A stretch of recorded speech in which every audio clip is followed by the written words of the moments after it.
Hey everybody, it's Matt from Britical, Saiyans here, and today I'm going to show you my Fin deck profile. Right, before I jump in, I'm just going to say now, this does not contain the mirror package. I know a lot of Fin decks do, but I've not done that. Okay.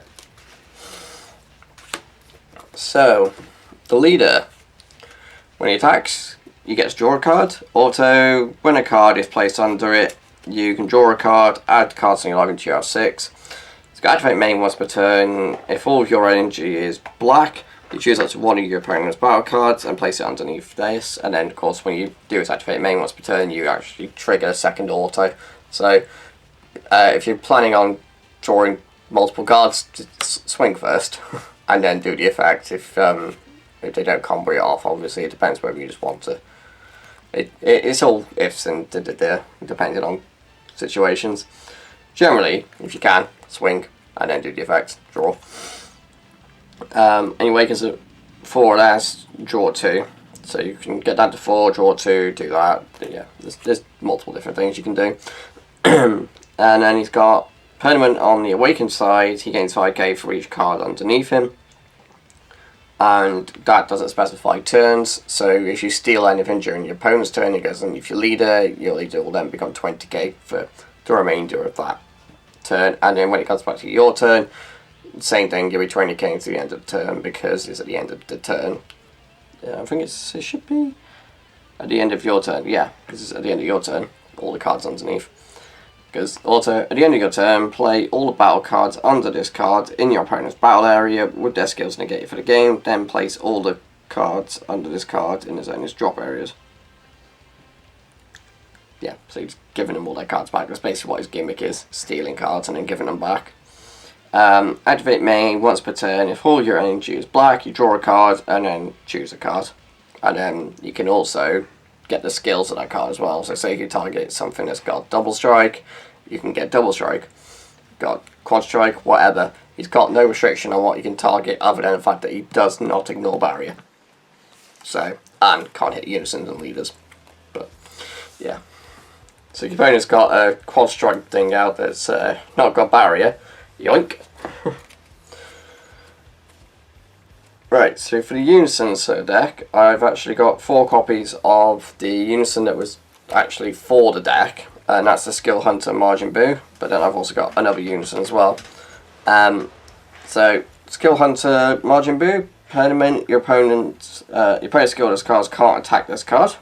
And then it's got auto once per turn. If it's your turn, when a skillless battle card or Unison card is played in your opponent's battle area or Unison area, draw a card. So, have him out, have stuff underneath this, pass the turn, it goes back to their side, you get to draw an extra card. So it's more draw power in a turn, if you can do that obviously, or if you choose to run it, which I do, but yeah. Anyway, so you got +1, activate main, this card gains 5k for a turn, and then -1, activate main, if your leader card is black fading card, choose up to one of your opponent's battle cards and place it onto your leader. So it's another way of getting your opponent's boards underneath your leader to give your leader the power to make them, although it doesn't make them is it your effect that does it? Yes, the Fin effect. So yeah, you can steal something that's got skills, and then when it goes back it'll be skillless. So it also helps trigger his own auto along with this. So it does a lot of synergy with just these 2 cards, really. But then the other Unison I've gone for the deck is for Bardock. I'm going to say now, if you've got 4 Bardock, just make that your priority and not the Margin Boo. Because Bardock, auto once per turn, when you remove a marker from his card, use a Spirit Boost skill, send up to 1 battle card from your opponent's drop area to their warp. Always nice, because there's a lot of things that like to be in a drop at the moment. So, and he's got +1, activate main, you draw a card. Straight up drawing is always great. And he's got -2, activate main, until the end of your opponent's next turn. They can't attack with battle cards unless they choose 1 card on their hand and warp it each time they decide to attack. So, pretty simple Unison, but very powerful. on to the extra cards then. So we got the negate for the deck. That was actually part of it as well, because I don't actually, I'll just say now, I don't have the sparking one in here. The power burst one. That's the one I'm looking for. Could be useful. There is some one drops you can get back, but yeah. Anyway, so you got Absorption of Doom, which is a counter attack. If your leader card is Black Fin, you negate the attack. Additionally, if your opponent has a skillless battle card or unison card in play, which they're playing against this deck, it hopefully, if everything's been going well for you, you should be able to meet that requirement. Then they can only attack 2 more times per turn. Now, that's the key thing for it, is it only allows them to attack 2 more times regardless of what they're attacking with. So it can stop so you can use the negate on unison. That leaves a battle card and leader, or you do it on the leader and it just leaves the unison or a battle card. It's staving off the aggro, which is nice. And then it's got a permanent. If your opponent has 2 or more battle cards in play, you can activate its card's scavenger skill from your hand without paying its cost by discarding a black card. So, and then let's just do these ones first. So the other counter attack cards, we've got Protector of the People and Ultimate minus Energy Powerball. Protector of the People, so pay 1, negate the attack, discard a card. And then your opponent, every time they swing with a battle card onto your leader gains 5k.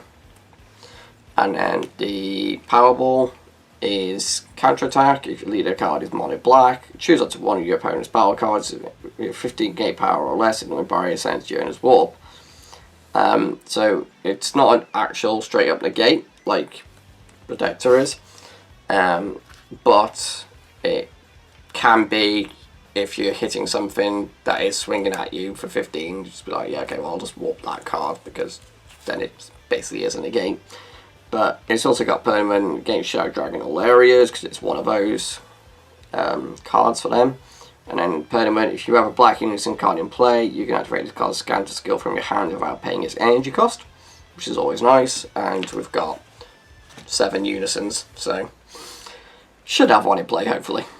And it's got activate main / battle, limit 1, choose up to one of your leader cards, or black leader cards, okay, or battle cards, and it gains 15k power at the end of the battle, or the end of turn, whichever comes first.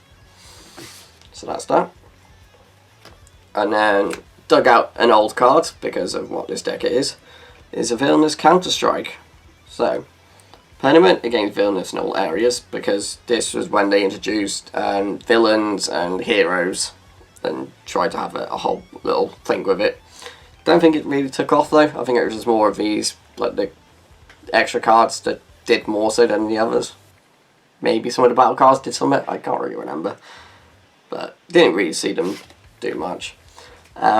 But it's got activate battle. Your opponent has a skillless battle card in play. Choose any number of your opponent's battle cards, energy cost of 4 or less, for which the total costs add up to 4 or less, and send Jonas Warp. So it's a nice little board wipe to some degree. And then we got 1 copy of Unexpected Turn. So counterplay for the deck. And then, if your opponent has 3 or more battle cards in play with energy cost of 2 or more, the battle card being played is placed in its owner's drop area instead. Then choose all your opponent's battle cards, ignoring barrier with energy cost of 2 or less, and send them to your owner's warp.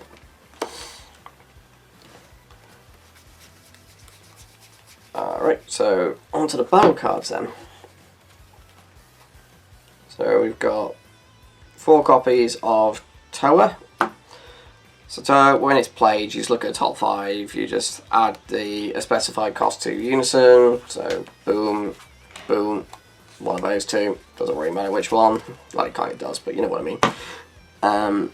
And you also look for an android or a demon, but they got to have an energy cost of 3 or less. And then it's got activate main, spirit boost 1 by playing a black. If your leader card is black, Finn, place up to 1 card under your leader into its owner's drop area. So if you don't want them to have the card back because it's a big, like it's got like 30k power or something, and you don't want to just have to combo out of 30k or 20k or 25k, whatever. You get my point. It just helps control that aspect, but then it does mean you have to work again to get a skill that's in play. And then we got 4 copies of Deborah. So when he's played, he gets to draw a card. He's got permanent. Your opponent's got a skillless card in play. He gains barrier and blocker. And then we've got 3 copies of the Dark Power Mass Saiyan. So when he attacks, you can add a card from your life to your hand and he gains 10k. And then he's got auto, when your opponent plays a battle card 15k power or less using a non-keyword skill, your opponent chooses 2 cards on a hand and places them in the drop area. So, plenty of battle cards coming out in different ways these days, so it's a nice little option to have. So for the rest of the battle cards then, we're into 2 costs. Yeah, so start off with, we've got the super combos. We've got 2 of the Vegeta Xeno, combo with it, lives at 4 or less, put 1 to the bottom, draw 2, gains 10k. This is the Black Spirit Boost one. If you activate something that's got Spirit Boost, you can put it underneath your Unison to draw a card, or you just wait till you lives 4 or less, 10k combo, and draw. And then we've got 4 copies of Finn, Unison Absorber. So, this one, when it's played, or when you combo with it, so it's a bit of what we want. Okay, so we'll try it this way. So when you combo with it, at the end of the battle, you just go, pay 1, comes in, rest. When it's played, you choose one of your opponent's Unison cards, place it underneath this, at the end of turn, it goes back as a skillless card. It's literally it. But you can only do that once.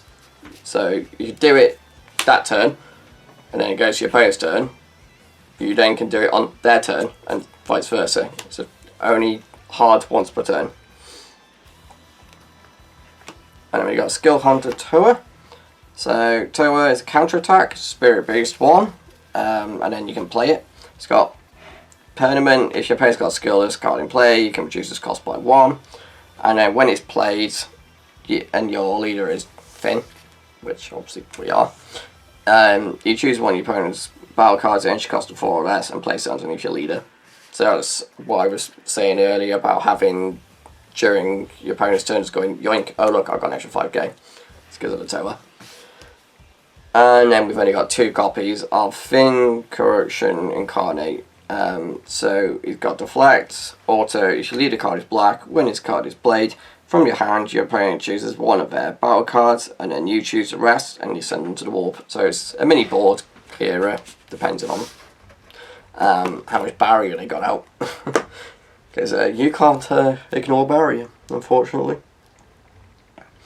So on to the 3 costs then, which is only 1, but there's 4 copies of it. Is this Deborah? Is auto limit 1, when his card is played you get to draw a card, but he's an activate main, pay a black. If your opponent has a skillless card in play, Unison battle, pay 1, play him out. It just means that you can't just go, I've got 4 energy and opponent's got a skillless thing and I'll pay 4, bring out 4 of these and just draw 4 cards. I mean, you could do that, but you'd only draw 1 card. So don't really see much point of going, I'll just play 1 and then draw a card and I'll do it again, but I'm not going to draw a card. I mean, the only benefit you get out of it is having a lot of 20k's on the board, and unless that's really going to help you close out the game that turn, it's not worth doing. And then my overall for choice, I've decided to put this Goku in. It's literally just double strike crit. Overarm 6, doesn't cost any energy, just go 6, double crit for 20. Right? I just thought it'd be a nice little addition for the deck. And then for the last card of the deck, we've got 4 copies of the 8 cost Finn, the all absorbing. So, Auto Spirit Boost 1, if your leader card is Black Finn card, when this card is played, you choose all your opponent's battle cards, ignoring barrier, and place them under your leader card. Potentially a lot of power. He's got activate main, pay 3 black. If you have 4 more energy and you place a card under your leader card in his own drop area, play this card from your hand. Activate main once per turn, place 1 card under your leader card in his own drop area, switch this card to active mode. So you got a dual attacker 25k beat stick that can come out for 3 energy and gives you a lot of resources to work with underneath leader, well, a lot of power for your leader, and yeah, a lot of targets for different effects. That's it then, guys. So that is my Fint deck profile. Thanks for watching. Leave any thoughts in the comments below, and I'll see you next time. Bye bye.